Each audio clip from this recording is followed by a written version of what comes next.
Hello guys, welcome to share bazaar. घाटे से मुनाफे में आ गई। 915 करोड़ घाटे के मुकाबले 5600 करोड़ का मुनाफा हुआ है वेदांता को। हालांकि आय में 3.5% का दबाव रहा, मार्जिन भी 3% से ज्यादा गिरे हैं। इन्हीं नंबर्स पर बातचीत करने के लिए हमारे साथ हैं वेदांता ग्रुप के ईडी अरुण मिश्रा और सीएफओ अजय गोयल। आप दोनों का ही स्वागत है इस शो में। लेकिन अरुण जी, आपसे शुरुआत करते हैं। रिजल्ट्स तो अच्छे आए हैं, कंग्रेचुलेशंस अच्छे अर्निंग्स के लिए। तो पहली चीज, कौन कौन से वो ट्रिगर्स रहे हैं जिनसे सपोर्ट मिला है इस बार के अर्निंग्स में?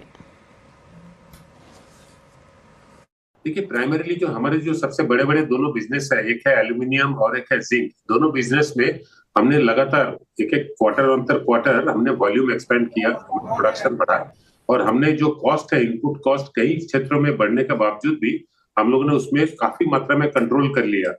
हालांकि जिंक में तो करीब लगभग 6 क्वार्टर लगातार कॉस्ट की गिरावट हमने देखा, अचीव किया है। और एल्यूमिनियम में भी अगर पिछला साल से कंपेयर करें तो थोड़ा बहुत ही पिछले साल से कॉस्ट करीब काफी कम हुआ है, $40 से $45 का कॉस्ट कम हुआ है। एंड इसके चलते क्या है कि हमारा जो ओवरऑल एबिटा मार्जिन है, मार्जिन में इंक्रीज हुआ है। ऑफ कोर्स एब्सोल्यूट एबिटा में भी बढ़ा है। एंड सबसे अच्छी बात है कि हमारे जो प्रॉफिट आफ्टर टैक्स वो पिछले साल के मुताबिक करीब 230% बढ़ा है, जो कि एक दिखाता है कि इस समय में जहाँ इनपुट प्राइसेस बढ़ रहे हो, उस केस में इतना अच्छा रिजल्ट कर पाना अपने आप में बहुत बड़ा अचीव।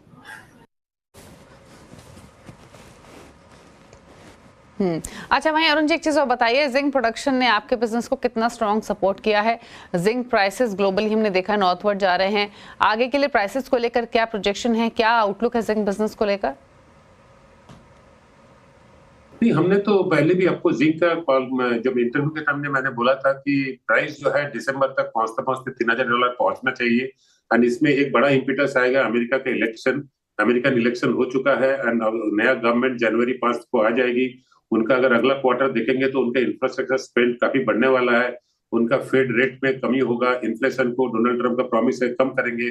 तो ओवरऑल जो उनका हो सकता है, एक्सपेक्टेड है कि उनका एक जो इंडस्ट्रियल सिनेरियो है, उनका टैक्सेशन में और कमी होगी। वो जो मार्केट उछाल आएगा, America is a largest consumer world over, जैसे इंडिया जैसा कंट्री काफी एक्सपोर्ट करता है, तो ये उछाल आने से ऑटोमेटिकली एक पॉजिटिव स्पिरिट आएगा।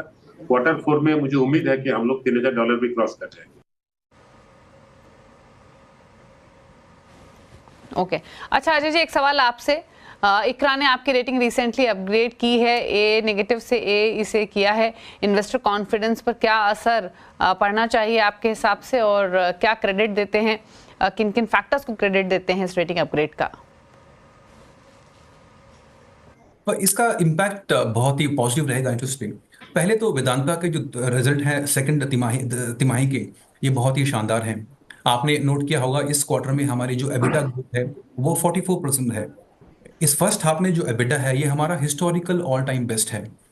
एक बहुत ही महत्वपूर्ण घटना जो इस क्वार्टर में हुई है, हमारे बहुत सारे जो कॉर्पोरेट इनिशिएटिव्स हैं, हमने इस क्वार्टर में 1 बिलियन फ्रेश इक्विटी रेज की है थ्रू क्यूआईपी, और हमने एडिशनल 400 मिलियन रेज किया है through our stake sale in Hindustan zinc.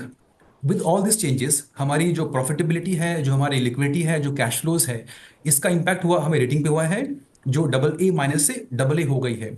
इस केस में जो इन्वेस्टर्स हैं, डेट के जो कॉस्ट ऑफ फंडिंग है वो सब कम होगी। ओवरऑल इसका इंपैक्ट हम पे बहुत ही पॉजिटिव होगा।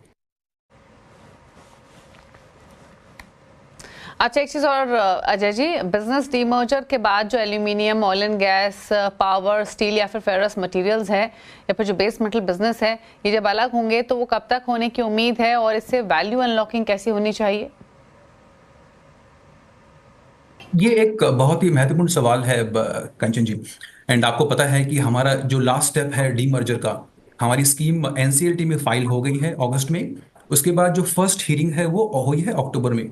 कोर्ट का ऑर्डर रिजर्व्ड है। उसका जो अगला स्टेप है, we have to call a meeting of creditors and share holders. हमारा ये अनुमान है कि डीमर्जर प्रोसेस इस साल के अंत तक, मार्च तक खत्म हो जाएगा। उसके बाद जो अभी एक बड़ा वेदांता है, ये 6 नए वेदांता के रूप में आगे आएगा। भले एल्यूमिनियम हो, जिंक हो, ऑयल गैस हो, पावर हो, उस केस में जो वैल्यू क्रिएशन है शेयर होल्डर्स के लिए वो बहुत बड़ी होने वाली है।